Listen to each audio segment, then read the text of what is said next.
मैं एक एक करके जो सा है वो एक दफा ये जो पूरी टूल बार है ना इसको एक्सप्लेन कर देता हूँ कि इसके अंदर कौन कौन से टूल्स कैसे कैसे वर्क कर रहे हैं। Start from the selection tool.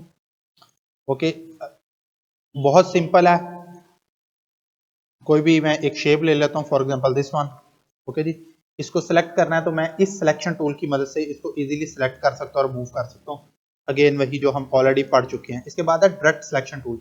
अच्छा, डायरेक्ट सिलेक्शन टूल क्या काम करता है? ये आपकी जो ऑब्जेक्ट्स हैं या जो आपके एलिमेंट्स हैं उनके जो पॉइंट्स होते हैं बेसिकली जिनसे वो मिल के इमेज बनी होती है उनको डायरेक्टली सिलेक्ट करता था। फॉर एग्जाम्पल मैं सबसे पहले सिलेक्शन टूल की हेल्प से इस एंकर पॉइंट को सिलेक्ट करना चाह रहा हूँ। ये मेरा एक शेप बना हुआ है, मैं यहाँ से इसको सिलेक्ट करना चाह रहा हूँ। जस्ट इस पॉइंट को सिलेक्ट करना चाह रहा हूँ, मैं नहीं कर सकता, सारी साइड से मेरी इमेज चेंज होगी। लेकिन अगर मैं अपना डायरेक्ट सिलेक्शन टूल चूज करता हूँ तो मैं सिंपल इसके ऊपर क्लिक करके एक ही पॉइंट को मूव कर सकता हूँ। ओके, तो ये सिलेक्शन टूल वर्क इस तरह से करता है। नेक्स्ट है हम और हम इसको मल्टीपल पर्पस के लिए यूज कर सकते हैं। फॉर एग्जांपल सिलेक्शन टूल को मैं पहले यूज करता हूँ, सिलेक्शन टूल से पूरी शेप को सिलेक्ट किया और मैं एक पॉइंट अगर इसको रेक्टेंगल या इसको मैं राउंड करना चाह रहा हूँ तो मैं इसको यहाँ से पकड़ के फॉर एग्जांपल इसको राउंड कर रहा हूँ तो वो मेरी चारों साइडों से इमेज राउंड हो रही है। जो एलिमेंट है मेरा वो राउंड हो रहा है। और अगर मैं जस्ट एक पॉइंट को राउंड करना चाहता हूँ तो फिर मैं क्या करूंगा, इसको सिलेक्शन टूल, या आपने ये बात ध्यान में रखी है कि अभी तक मैं सिलेक्शन टूल के ऊपर हूँ, सिलेक्शन टूल, और यहाँ पे मैं इसको जस्ट एक दफा इसको क्लिक कर लिया एक पॉइंट को, और अब मैं अगर इसको मूव करूंगा तो जस्ट एक ही पॉइंट मेरा मूव करेगा जिसको मैं करना चाह रहा हूँ। और अगेन मैं फॉर एग्जाम्पल इसको इतना कर देता हूँ, इसके ऊपर क्लिक करके तो इसको इतना कर लूंगा। ओके, और अगर मैं इस तरह से नहीं करता, मैं सिंपल इमेज को क्लिक करके और एक दफा ही उसको कर्व करता हूँ, वो चारों साइडों से मेरी उसको राउंड कर रहा है। अगेन सिलेक्शन टूल के ऊपर, डायरेक्ट सिलेक्शन टूल के ऊपर हम आते हैं तो ये प्रॉपर एक कर्व को फॉर एग्जांपल इसके ऊपर इसको सिलेक्ट करने के लिए, इसके ऊपर इसको सिलेक्ट करने के लिए फॉर एग्जांपल मैं पेन टूल की हेल्प से एक शेप क्रिएट करता हूं। Let me make a shape, this one this one this one this one.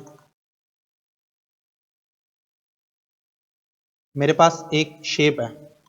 Okay, मैं चाह रहा हूं ये जो इस जगह से पॉइंट है ना मेरा, उसको थोड़ा सा मैंने एक्सटेंड करना है या बढ़ाना है या कुछ भी है, तो मैं सिलेक्शन टूल की हेल्प से करूंगा तो वो तो पूरे इंटायर ऑब्जेक्ट को या एलिमेंट को सिलेक्ट कर रहा है।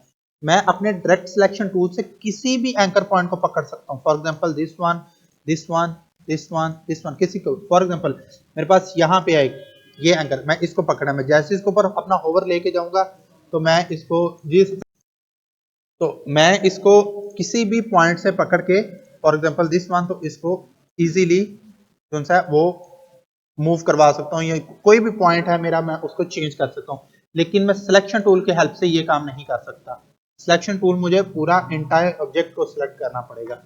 Again selection tool. अच्छा, अब मैं इसका हैंडल चेंज करना चाह रहा हूँ, मैं जैसे इसको सिलेक्ट करूंगा फॉर एग्जांपल, या तो इस तरह से करके आप ऊपर ड्रैग करेंगे तो वो उस एरिया के अंदर जितने भी पॉइंट्स होंगे सबको सिलेक्ट कर लेगा। अब इस एरिया के अंदर तकरीबन 1 2 3 4 5 आ रहे हैं, मैं जैसे इसको पूरे को ड्रैग करके सिलेक्ट करूंगा, देखें 1 2 3 4 5 6 तकरीबन उसने सिलेक्ट की हैं। ओके, तो अगर आप जस्ट अपना होवर लेके जाएंगे इसके ऊपर फॉर एग्जांपल दिस वन, तो you can handle this easily. और नेक्स्ट इसी डायरेक्ट सिलेक्शन टूल की हेल्प से ही आप उसके हैंडल्स को भी इजीली रोटेट कर सकते हैं, छोटा कर सकते हैं, इंक्रीज कर सकते हैं, जैसे मर्जी आप उसको रोटेट करवा लें। तो सिलेक्शन टूल हमेशा जो सा वो डायरेक्ट पॉइंट को पकड़ने के लिए यूज किया जा रहा है। उसके बाद अगेन हम इसको मैजिक टूल को पढ़ चुके थे, लेकिन मैं एक्सप्लेन एक दफा फिर कर देता हूँ। फॉर एग्जांपल जी, हमारे पास कुछ ऑब्जेक्ट्स हैं दिस वन, और उसके बाद हमारे पास इससे कुछ डिफरेंट ऑब्जेक्ट्स हैं। इसका मैं कलर चेंज कर देता हूं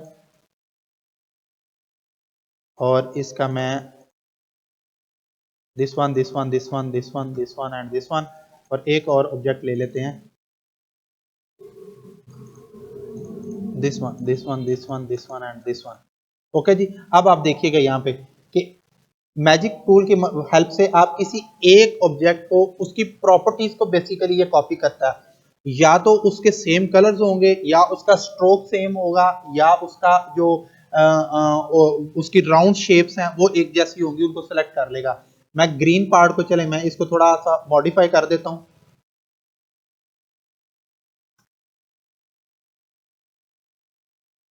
फॉर एग्जांपल दिस वन, और इसका जस्ट मैं एक ही किनारा जो है ना इस हेल्प से, ओके। मैं सबसे पहले अपने इस मैजिक टूल की हेल्प से इसके ऊपर क्लिक कर रहा हूं, तो इसने कलर की प्रॉपर्टी को कॉपी किया है। जितने भी कलर्स उस शेप के अंदर, जितनी भी शेप्स बनी हुई हैं, एक ही तरह के सारे कलर्स को सिलेक्ट कर रहा है। अगेन येलो के ऊपर क्लिक करूंगा, सारे येलो। उसने इसके अंदर डिफरेंशिएट नहीं किया कि कोई शेप किस उसका एक्चुअली वो शेप किस तरह की है, राउंड है, कॉर्नर है, या वो एक कॉर्नर उसका राउंड हुआ हुआ है, या सारे हुआ। जस्ट उसने कलर को पिक करके उसकी हेल्प से उसको सिलेक्ट कर लिया। अगेन हमारे पास ये यहाँ पे एक टूल है जिसको हम कहते हैं जी लासो टूल। ये हमने फोटोशॉप के अंदर भी देखा था, लासो टूल। ठीक है, तो लासो टूल क्या करेगा, जो काम हमने डायरेक्ट सिलेक्शन टूल की हेल्प से किया है वही काम लासो टूल करेगा। लेकिन यहां पे प्रॉब्लम क्या थी, ये देखें।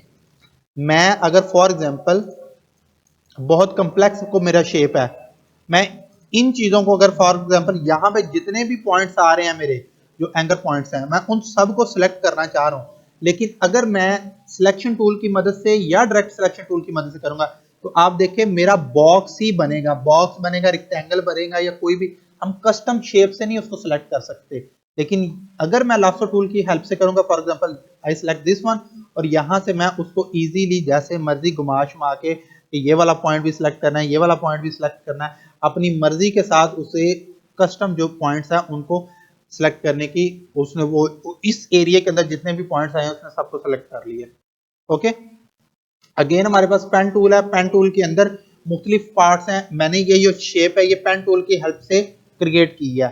अब फॉर एग्जांपल यहाँ पे हमारे पास इसके इस एंकर पॉइंट के अंदर और उसके बाद तकरीबन जो नेक्स्ट हमारा एंकर पॉइंट आ रहा है, अगर मैं एंकर पॉइंट चेक करूं फॉर एग्जांपल दिस वन, अब ये देखें एक एंकर पॉइंट मेरा ये है और दूसरा ये है, इसके दरमियान में कोई एंकर पॉइंट नहीं है, और मैं चाहता हूं कि इसके दरमियान एक एंकर पॉइंट ऐड हो ताकि मैं अपनी शेप को थोड़ा कस्टमली बिल्ड कर सकूं। तो मैं क्या करूंगा, मैं सिंपली अपने पेन टूल के ऊपर आऊंगा, आगे प्लस माइनस दो किस्म के मेरे पास पेन्स हैं। प्लस की हेल्प से मैं ऐड एंकर पॉइंट करूंगा।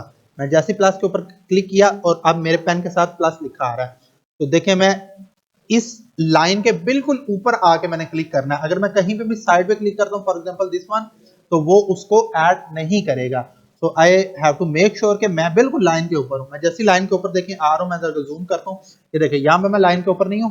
जैसे मैं लाइन के ऊपर आऊंगा वो उसको प्रॉपर ब्लू कलर कर रहा है और तकरीबन पिंक सा वो पाथ का मुझे ऑप्शन दे रहा है। तो मैं यहां से कोई भी अपना पाथ सेलेक्ट अपना पॉइंट ऐड कर सकता हूं। Let me add one on this point and this point. अब मेरे पास दो मजीद एंकर पॉइंट्स आ गए और मैं यहां से अपनी शेप को किसी भी डायरेक्शन के अंदर मूव करवा सकता हूं, for example this one. Okay, again मैं कहता हूं कि इसको मैंने रिमूव करना है, तो मेरे पास पेन के अंदर ऑप्शन मौजूद है, मैं इसको सिंपली रिमूव कर दूंगा उस एंकर पॉइंट को। ओके, क्या चीज, आप सिंपली ये करें कि आप एंकर पॉइंट की हेल्प से इसका एक एंकर पॉइंट ही डिलीट कर दें। सॉरी,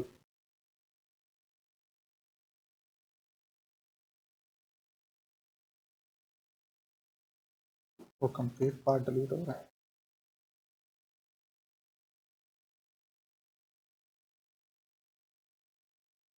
मैनुअली ही इसको यहां तक हम लेके आ सकते हैं। अगेन एरो की हेल्प से आप मुख्तलिफ शेप्स को चेंज कर सकते हैं। फॉर एग्जांपल मैंने ये एंकर पॉइंट सेलेक्ट किया, मैं अपना ऊपर वाला एरो प्रेस कर रहा हूं, ऊपर की तरफ शेप आ रही है, और आप अगर नोट करें तो जो एंकर पॉइंट्स मेरे सिलेक्ट हैं वो मूव कर रहे हैं, जिसको मैंने नहीं सिलेक्ट किया वो अपनी जगह पे बिल्कुल स्टिक हुआ हुआ है।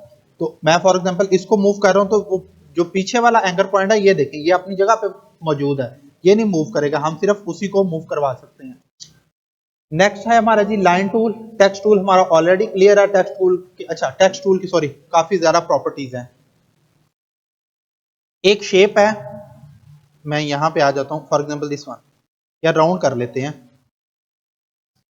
एलिप्स टूल है मेरे पास, एक राउंड शेप है। सिंपल टेक्स्ट टूल आपके या मैं लेफ्ट क्लिक करता हूं, देखिए कितनी टाइप्स हैं। एक है टाइप टूल, एरिया टाइप, और उसके बाद vertical type tool, vertical area type, vertical type on a path, touch type tool, इन सब की हेल्प से हम मुख्तलिफ किस्म के टेक्स्ट को ऐड कर सकते हैं। मैं स्टार्ट करता हूँ फर्स्ट से। फॉर एग्जांपल फर्स्ट को लिखा है, मैं अपना नाम लिखता हूँ जी, या हम सिंपली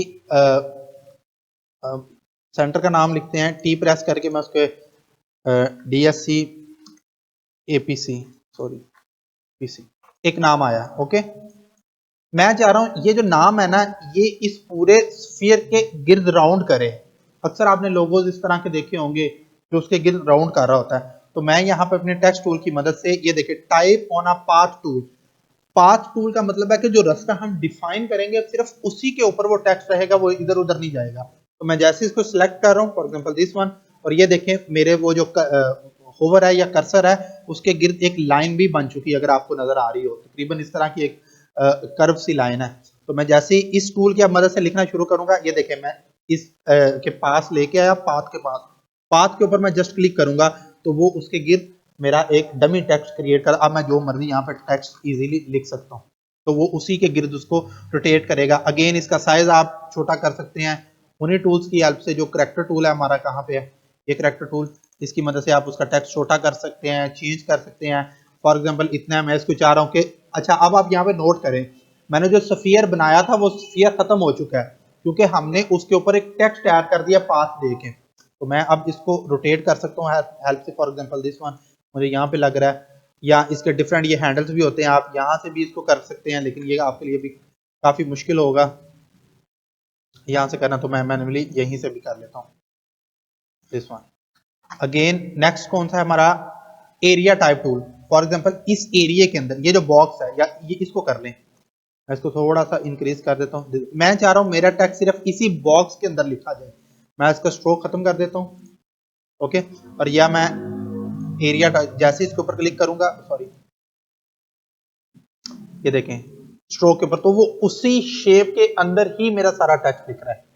ओके, आपने मेक श्योर करना है जब आपने क्लिक करना है तो आपने इस अंदर वाले एरिया पे फिल के ऊपर नहीं, इसके किसी एक पाथ के ऊपर आपने क्लिक करना है। पाथ के ऊपर जैसे क्लिक करेंगे, फॉर एग्जांपल जी किधर गया text tool, type text tool, this one, वो उसके अंदर ऐड करेगा। अगेन मेरे पास नेक्स्ट क्या है जी, वर्टिकल टाइप टूल। जस्ट आपका टेक्स्ट वर्टिकली लिखा जाएगा। फॉर एग्जांपल दिस वन, तो मैं लिख रहा हूँ, ये देखें जस्ट वर्टिकली मेरा टेक्स्ट लिखा जा रहा है। ओके, आमतौर पे तो हम हॉरिजॉन्टल टेक्स्ट लिखते हैं ना, ये वर्टिकल हम लिख रहे हैं। उसके बाद नेक्स्ट कौन सा है हमारे पास, vertical area type tool. Again area के अंदर लेकिन वर्टिकली उसको लिखेगा, दिस वन, और मैं इसके ऊपर सिलेक्ट करता हूँ बात के ऊपर, ये देखें पूरा टेक्स्ट जो है ना वो वर्टिकल ही लिखा जाएगा, हमारा पूरा पैरा बना के उसको वर्टिकली लिख रहा है। इसके बाद नेक्स्ट क्या हमारे पास ऑप्शन है, vertical type on a path tool, sorry vertical type on a path tool. For example this one, ठीक है। तो ये अगेन उसके ऊपर जो सा हम उसको पूरे पाथ के ऊपर चला के टेक्स्ट को लिख रहे हैं। नेक्स्ट हमारे पास ऑप्शन क्या है, टच टाइप टूल। इसको इसकी हेल्प से समझते हैं। फॉर एग्जांपल दिस वन, तो इसमें मैं किसी भी एक स्पेसिफिक टेक्स्ट को जो सा ना वो सेलेक्ट करके इंक्रीज कर सकता हूँ। फॉर टच टाइप टूल, मैंने टच टाइप टूल से जस्ट डी को सिलेक्ट किया और मैं अपने डी का साइज जो सा ना वो किसी भी शेप में, फॉर एग्जांपल इस तरह से इंक्रीज कर सकता हूँ। तो वो जस्ट डी को ही इंक्रीज कर रहा है साइज को, बाकी किसी को नहीं छेड़ा। तो ये टच टाइप टूल की हेल्प से हम कर सकते हैं। यहाँ पे अब नेक्स्ट लाइन हमारी, अच्छा लाइन की डिफरेंट है, लाइन है, आर्क टूल है। अगेन यहाँ से हम आर्क बना सकते हैं कोई भी, सॉरी लाइन सेलेक्ट हुई है, आर्क, ये देखिए सिंपल आपने कोई भी आर्क क्रिएट करना है। मेरा स्ट्रोक नहीं है, मैं स्ट्रोक दे लेता हूँ, स्ट्रोक, ये सिंपल आर्क बनाने के लिए है। अगेन यहाँ पे स्पाइरल टूल है, स्पाइरल टूल, स्पाइरल आपका बन रहा है। और अगर आपने एक स्पाइरल का मजीद इसके अंदर राउंड्स ऐड कर रहे हैं तो आप अपने कीबोर्ड की हेल्प से, जो आपका अपर और लोअर की होता है उसकी हेल्प से आप उसको, ये देखें मैं ऊपर वाला बटन प्रेस करूँ तो वो इंक्रीज कर रहा है, अगर मैं नीचे वाले को प्रेस करूंगा तो वो डिक्रीज कर रहा है। तो आपकी मुख्तलिफ शेप्स के स्पाइरल बना सकते हैं इससे। अगेन जो नेक्स्ट हमारे पास रेक्टेंगल ग्रिड टूल है, बेसिकली ये ग्रिड क्रिएट करने के लिए। मैं यहाँ पे एक, ये मैंने भी होल्ड माउस जो है वो होल्ड किया हुआ है, क्लिक होल्ड किया हुआ है। मैं ऊपर वाला अपर की एरो प्रेस करूंगा तो वो number of columns, number of rose increase करता जा रहा है। नीचे वाले को प्रेस करूंगा, नंबर ऑफ रोज डिक्रीज करता जा रहा है। लेफ्ट एरो को क्लिक करूंगा तो वो नंबर ऑफ कॉलम्स कम करता जा रहा है, राइट वाले को करूंगा नंबर ऑफ कॉलम्स इंक्रीज करता जाएगा। तो आप डिफरेंट ग्रिड्स बना के according to your design requirement कोई भी आपने करना है तो वो आप इजीली यहाँ से हैंडल कर सकते हैं। अगेन हमारे पास नेक्स्ट जो सा पोलर ग्रिड टूल है, ये भी सेम वैसे ही वर्क कर रहा है ग्रिड वाले ने किया है। मैंने एक यहाँ पे शेप क्रिएट की है, अभी मैंने होल्ड जो सा वो प्रेस किया हुआ है। अगेन मैं इसको ऊपर वाला की प्रेस करूंगा तो वो मजीद उसके अंदर स्पाइरल्स ऐड करेगा, नीचे वाला प्रेस करूंगा तो उसमें से कम करता जाएगा। अगेन राइट वाला क्लिक करूंगा तो मजीद शेप्स ऐड करेगा, लेफ्ट वाला क्लिक करूंगा तो वो कम करता जाएगा। बेसिकली इसकी हेल्प से हम काफी ज्यादा ग्राफ्स वगैरह बना सकते हैं। वैसे तो ग्राफ टूल भी इसके अंदर होता है लेकिन ये इस तरह की शेप्स के लिए यूज किया जाता है। रेक्टेंगल ये आप तकरीबन सारे पढ़ चुके हैं। पॉलीगन टूल के ऊपर, अच्छा हम पॉलीगन देखें, जो एरोज जिस भी शेप के अंदर आपके एंकर पॉइंट्स आ रहे हैं ना, आप उसके अंदर अगर upper arrow, lower arrow, left right को प्रेस करते हैं ना तो उसकी फंक्शनैलिटीज आप देखिएगा। यहाँ पे तकरीबन कितने कॉर्नर हैं इसके, 1 2 3 4 5 6। अगर मैं ऊपर एरो प्रेस करता हूँ तो नंबर ऑफ जो उसके जी कॉर्नर जो है इंक्रीज कर रहा है और डिक्रीज करने से कम हो रहा है। ठीक है। अगेन यहाँ पे मेरे पास फॉर एग्जांपल स्टार टूल है, स्टार टूल को जैसे इंक्रीज करूंगा नंबर ऑफ स्टार्स इंक्रीज होते जाएंगे वो उसके, और डिक्रीज करूंगा तो वो कम होते जाएंगे। अगेन इसके अंदर हमारे पास फ्लेयर टूल है, इसको भी मैं फिलहाल स्किप कर देता हूँ। ब्रश टूल की हेल्प से ब्लूम ब्रश टूल, अब यहाँ पे ये वर्क नहीं करेगा फिलहाल। आप फिलहाल इन इतने टूल्स के, ये जो ऊपर वाले हैं ना 1 2 3 4 5 6 7, इन सब की प्रैक्टिस करें। अभी 5 मिनट का ब्रेक लेते हैं और उसमें एक आपने अभी छोटी सी साथ में असाइनमेंट है कि आपने गूगल के ऊपर सर्च करें कि एक फॉर एग्जांपल ये क्लाइंट आया, वो आपको ये, अच्छा जी। नेक्स्ट जो हमारे पास टूल है वो है पेंसिल टूल। तो इसके different shaper tool, pencil tool, smooth tool, path eraser tool और ज्वाइंट टूल।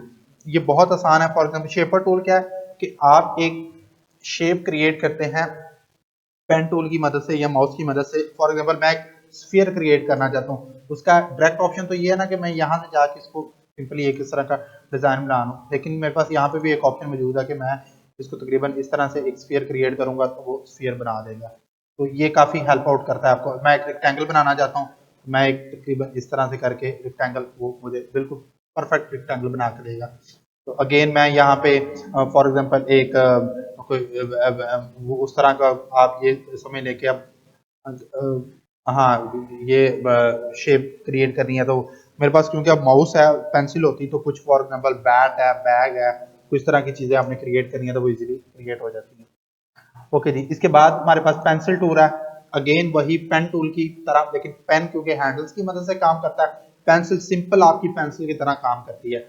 और फॉर एग्जांपल मैं एक लाइन लगाना चाह रहा हूँ, कर्व लगाना चाह रहा हूँ, फॉर एग्जांपल दिस वन, एक इस तरह का मैंने कर्व लगाना है तो मैं वो कर्व यहाँ से लगा देता हूँ। और अब यहाँ पे प्रॉब्लम ये आया कि मुझे ये लग रहा है यहाँ से लाइन थोड़ी सी टेढ़ी है, या मैं एक और लाइन क्रिएट कर लेता हूँ यहाँ पे, और मेरा हाथ कांप रहा था और थोड़ी सी लाइन जो है ना वो टेढ़ी लग गई है इस तरह से करके। तो मेरे पास पेंसिल टूल के नीचे नेक्स्ट ऑप्शन मौजूद होता है स्मूथ टूल। तो स्मूथ टूल बेसिकली वहां पे भी हेल्प करता है जहां पे आप कार्टून क्रिएशंस कर रहे होते हैं, कार्टून बना रहे होते हैं। तो मैं स्मूथ टूल की मदद से मैं जितनी दफा, मैं अपना स्केल थोड़ा कर लेता, यहाँ पे जितनी दफा उसको इस तरह से करके माउस को अपना स्मूथ करूंगा पेंसिल को, तो वो मेरी जो शार्प एजेस हैं वो उतने ही ज्यादा मेरे स्मूथ करता जाएगा। तो ये जहाँ पे बिल्कुल छोटी छोटी लाइन टेढ़ी होती है ना, तो ये बिल्कुल उसको स्मूथ कर देता है। इसके बाद जो मेरा है जी path eraser tool. Path eraser tool simply इसको जब पाथ को इरेज करने के लिए, फॉर एग्जांपल ये इसके ऊपर वर्क नहीं कर रहा, सॉरी, ये अगर अगेन रिप्लेस कर दूं तो ये दो लाइंस हैं, मैं इनको ज्वाइन करना चाहता हूं तो मैं ज्वाइन टूल की मदद से ज्वाइन टूल और ये लाइन यहाँ पे फॉर एग्जांपल इसके साथ ज्वाइन कर दूं तो वो ज्वाइन। अगेन मैं अपना सिलेक्शन टूल सेलेक्ट करके इसको जैसे भी मैंने सेट करना है उस तरह से दोनों हैंडल्स इसको प्रॉपर करके बना के किसी भी हेल्प से इसको मैं क्रिएट कर सकता हूँ। ओके जी। नेक्स्ट है हमारे पास कटिंग टूल, इरेजर टूल है। फॉर एग्जांपल सबसे पहले इरेजर टूल वही सिंपल काम करेगा, लेकिन यहाँ पे क्या है, अब हम कोई भी हार्डनेस कंट्रोल नहीं कर सकते। फोटोशॉप के अंदर तो हमारे पास हार्डनेस के ऑप्शन से, यहाँ पे कोई हार्डनेस नहीं होगी। क्यों? क्योंकि ये एक वेक्टर टूल है तो ये पिक्सेल्स तो क्रिएट नहीं करेगा, इसलिए हम इसकी हार्डनेस को कंट्रोल नहीं कर सकते। तो सिंपली यहाँ से मैं इस तरह करके इसको हम कट करने के लिए भी यूज कर सकते हैं। तो ये देखिए ये मेरे पास एक शेप अलग हो गई है। अगर आपने कंप्लीट इसको इरेज करना है तो आप सिंपली उसको इरेज करते जाए, सारे को इरेज कर देगा। इरेजर टूल इस तरह से काम कर रहा है। उसके बाद नेक्स्ट है जो हमारे scissor tool. Scissor tool again वो आपको नाम से मेंशन है कि सीजर एक पॉइंट ये ऐड किया, एक पॉइंट ये ऐड किया, सॉरी सॉरी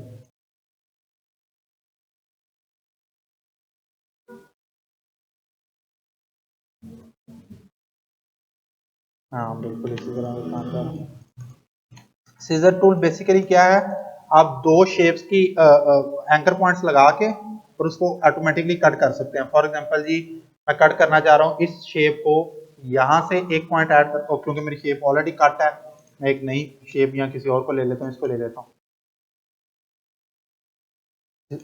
एक पॉइंट यहाँ से कट करना चाह रहा हूँ और दूसरा जो है ना वो यहाँ से कट करना चाह रहा हूँ। तो मैं इसको कट करूंगा तो ये देखें आप मेरी शेप इस टाइम कट हो चुकी है। तो सीजर टूल के बिल्कुल स्ट्रेट वो काटता है उस चीज को। इसी तरह हमारे पास आगे नाइफ है, नाइफ भी वही काम करेगा जो सीजर कर रही है, लेकिन इसमें का फर्क ये होगा कि ये थोड़ा सा उसको हट के जरा कट करेगा।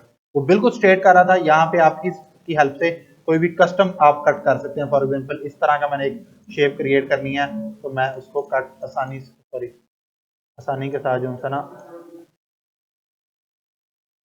दिस वन हाँ दिस वन आसानी के साथ कर सकता हूँ। अच्छा जी, उसके बाद क्या आ गया हमारे पास, उसके बाद हमारे पास है रोटेट टूल और रिफ्लेक्ट टूल। रोटेट टूल क्या है, उसको घुमाने के लिए वो आप सिंपली यहां से भी घुमा सकते हैं ऐसे करके। ये पता नहीं क्यों उन्होंने ये टूल्स अभी तक चल रहे हैं या इवन 2025 के अंदर भी ये टूल्स मौजूद हैं। रिफ्लेक्ट टूल क्या है, रोटेट टूल को आप यहाँ से पकड़ के तो इजीली घुमा सकते हैं। अच्छा, रोटेट टूल में हमें एक हेल्प और मिल जाती है, ये देखें अभी आप गौर करें मेरा जो ये शेप है ये कहां से रोटेट कर रही है, बल्कि ये इसके ऊपर इसको मैं रोटेट करता हूं तो आपको इजीली समझ आएगा। फॉर एग्जांपल यहाँ पे ये रोटेट कहां पे कर रही है, बिल्कुल सेंटर से रोटेट कर रही है। ठीक है, अगर मैं चाहता हूं कि ये सेंटर से रोटेट ना करे, इसका मैं जो सेंटर पॉइंट है वो चेंज करना चाहता हूं, तो ये जो बिल्कुल मेरे पास दरमियान में एक सेंटर पॉइंट आ रहा है ना, मैं इसको थोड़ा सा ड्रैग करके फॉर एग्जांपल इस जगह पे ले आता हूं। अब मैं अगर इमेज को रोटेट करूंगा तो वो उसके अकॉर्डिंगली रोटेट करेगी इमेज में, जहां पे भी उसे रोटेट करवा लूं। ओके, और नेक्स्ट हमारे पास यहाँ जो पे अगला जो पॉइंट है वो है रिफ्लेक्ट टूल। सिंपली इसको रिफ्लेक्ट करने के लिए अब ये अगेन अगेन क्योंकि वो उसी टूल को यूज कर रहा है, आप सिंपली उसी की मतलब ये बस एम ही पता नहीं क्यों टूल्स इन्होंने बनाए हुए हैं रिफ्लेक्ट करने के लिए, आप सिंपली उसको रिफ्लेक्ट भी करवा सकते हैं। अच्छा, आगे है हमारे पास स्केल टूल। स्केल टूल की हेल्प से अगेन वही कि आप उसका स्केल जो है ना वो इंक्रीज कर सकते हैं किसी भी ऑब्जेक्ट का, एलिमेंट का।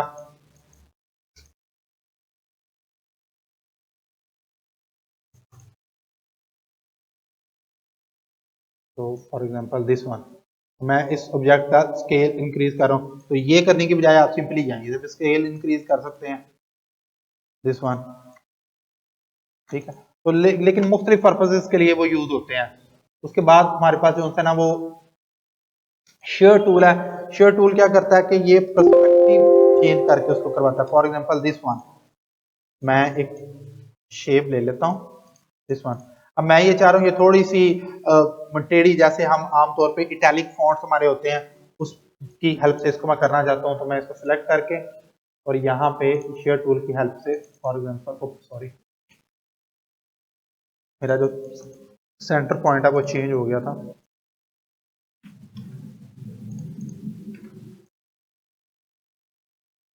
सेलेक्ट करके मैं रिपीट कर देता हूँ दिस वन और बिल्कुल एंकर से पकड़ के दिस वन। मैं इस इमेज को अपने को किसी भी शेप में किसी भी एंगल पे मैं इसको फॉर एग्जांपल दिस वन इस तरह से मैं इसको रोटेट करवा सकता हूँ या जैसे भी अकॉर्डिंग टू योर रिक्वायरमेंट। इसके बाद जो नेक्स्ट है हमारे पास जी वो है रीशेप टूल। तो रीशेप टूल आई थिंक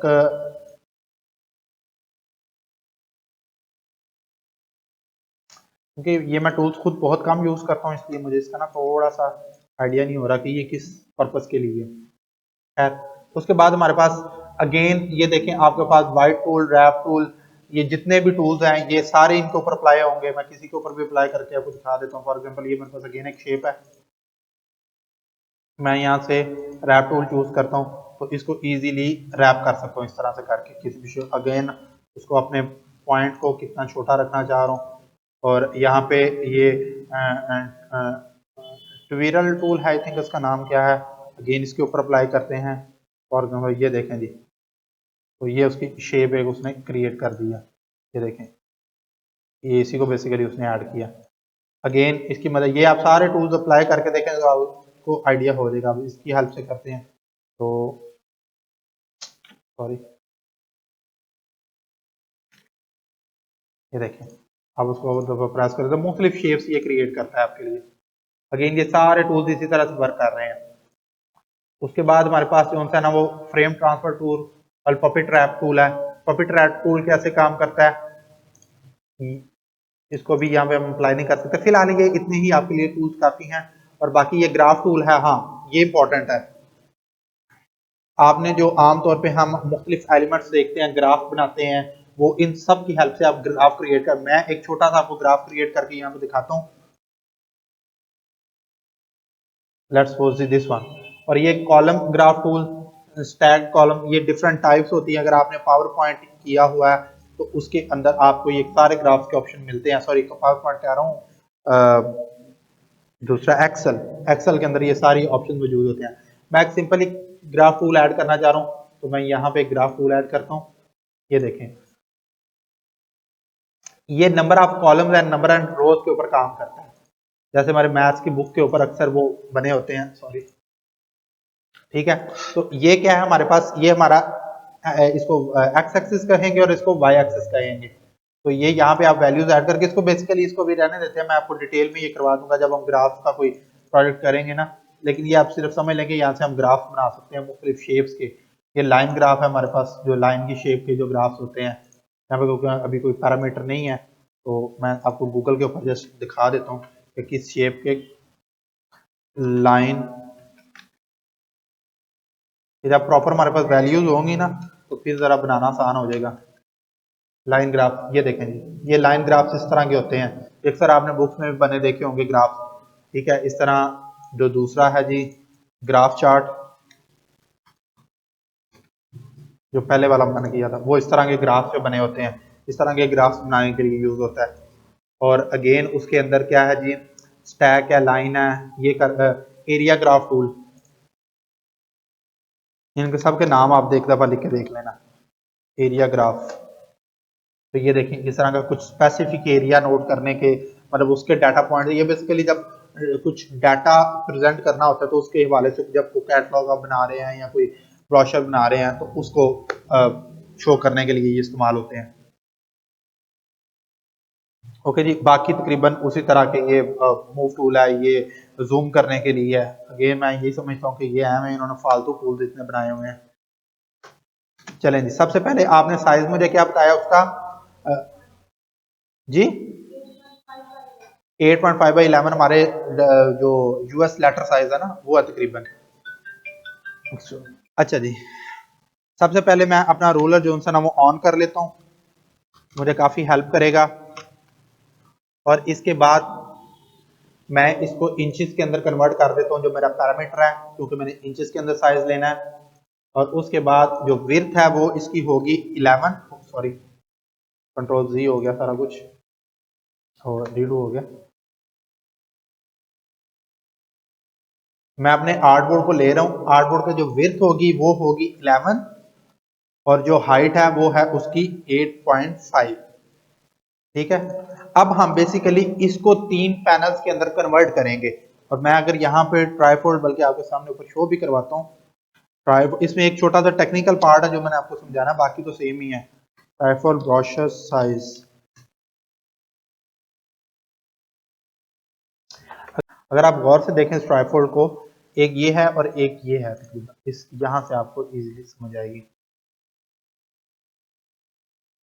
अच्छा, कुछ डिजाइन इस तरह से होते हैं या ट्राइपॉड बनाते हैं। अब इन पैनल्स का साइज देखें, 3.667 ईच पैनल का साइज है। इट मींस कि अगर हम एक पैनल जो 3.667 का है उसको 3 दफा मल्टीप्लाई करें तो हमारे पास 11 आना चाहिए, तभी वो इक्वली डिवाइड होंगे ना तीनों के अंदर। अच्छा, कुछ साइजेस इस तरह से बनाए जाते हैं, ये देखें 100 अच्छा उसको अगर मिलीमीटर में आप कन्वर्ट करते हैं तो ये वैल्यू होगी। एक साइज जो होता है वो 97 मिलीमीटर का है, तकरीबन 2 मिलीमीटर कम है। ये क्यों काम किया जाता है? ये बेसिकली इसलिए इस तरह से बनाया जाता है। मैं अभी आपको ट्राइफोल्ड को फोल्ड करके बता देता हूं। एक ऐसा टेक्निकल पॉइंट है जो अक्सर जो ना वो मिस्टेक हो जाती है यहाँ पे। ट्राइफोल्ड की थोड़ी सी कंपोजिशन समझे या उसकी लेआउट समझे कैसे है। हमारे पास एक पैनल है, दिस वन फॉर एग्जांपल, ये पैनल है हमारे पास। अब यहाँ पे 3 पॉइंट्स हैं हमारे पास। ये है हमारे पास फ्रंट, ये है हमारे पास बैक, और ये है हमारे पास फ्लैप पैनल। ठीक है, जब ब्रोशर बंद होगा और इसके बाद अंदर जो से है ना, जैसे अब मैं इस शेप पे यहाँ पे, बल्कि हाँ यहाँ पे आता हूँ, और जैसे इसको मैं टर्न करूंगा तो यहाँ पे मेरा पेज 1, पेज 2 और पेज 3 आएगा। इसको फिलहाल यहाँ पे बना के देखते हैं तो आपको इजीली समझ आएगी। अच्छा, साइज कितना था ईच पैनल का? 3.667 साइज था। ठीक है, तो मैं यहाँ पे अपना एक गाइड पकड़ता हूँ और उसको 3.667 के ऊपर लगाता हूँ। तो मुझे क्योंकि यहाँ पे गाइड को काफी प्रॉब्लम है इसको इस तरह से एडजस्ट करने के लिए कि ये कहाँ पे 337 बन रही है, तो मैं सिंपली इस गाइड को सिलेक्ट करूंगा और यहाँ पे एक्स एक्सिस के ऊपर वैल्यू, क्योंकि एक्स एक्सिस के अंदर आ रहा है ना, तो मैं इसकी वैल्यू सेट करूंगा 3.667। तो उसके बाद इसको जस्ट यहाँ पे क्लिक कर दूंगा तो वो उसने आगे 3.667 प्लस 3.667 कितना हुआ? इसको कितना हो गया? 6.12 समथिंग। ठीक है, तो ये हमारा अगला जो था ना वो नहीं 6.12 नहीं है, कितना है? 3.667 को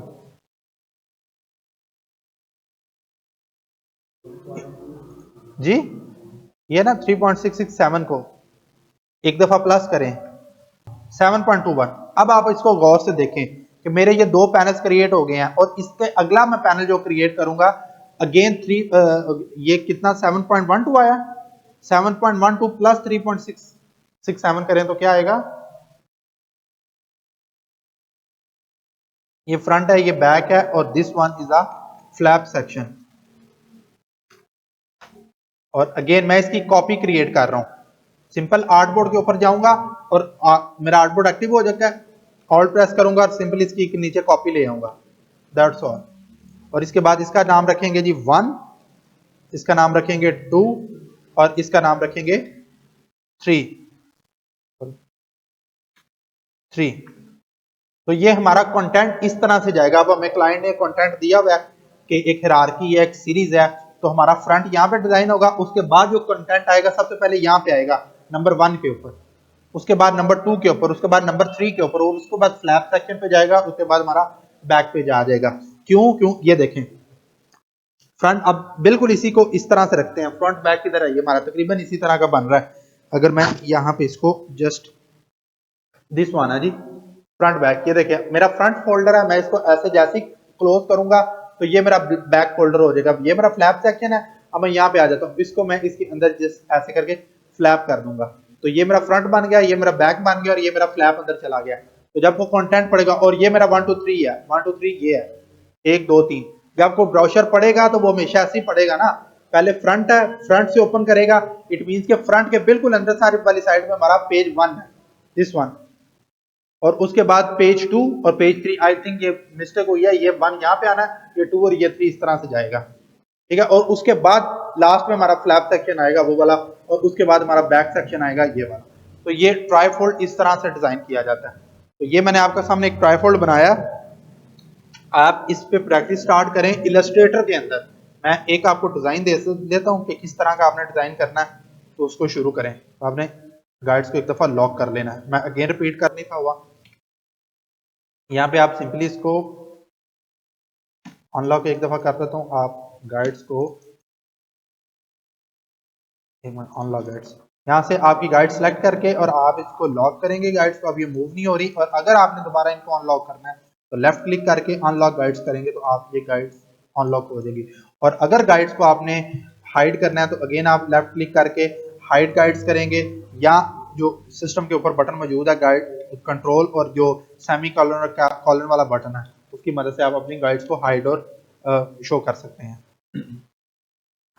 अगेन मैं इसको लॉक कर रहा हूँ, लॉक गाइड्स, और अब आते हैं क्लिप करने के लिए। फॉर एग्जांपल मैंने एक शेप क्रिएट की, let me add this one. Again मैंने ब्लीड से स्टार्ट करना है, ये आपने मेक श्योर करना है कि आपका डिजाइन ब्लीड से स्टार्ट होगा। और अब मैं इसको थोड़ा सा कर्व देना चाहता हूँ कि ये तकरीबन थोड़ा सा कर्व हो, यहाँ से यहाँ ये समझ लेकर ट्रायंगल टाइप दिस वन। मैं चाह रहा हूँ कि मेरा तकरीबन साइज डिजाइन इस तरह का बन रहा है, इस तरह का। और इसके अंदर आप मैंने इमेज लेके आना है। मैं फाइल पे जाऊंगा, सबसे पहले इमेज को प्लेस करूंगा। कोई भी इमेज है मेरे पास, कंट्रोल डी के ऊपर हम जा रहे हैं। फॉर एग्जांपल जी कोई भी एक इमेज ले लेते हैं।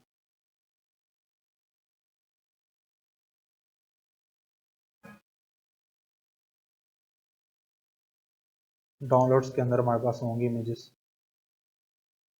हाँ जी, फॉर एग्जांपल ये है, मैं इस इमेज को लेके आना चाह रहा हूँ।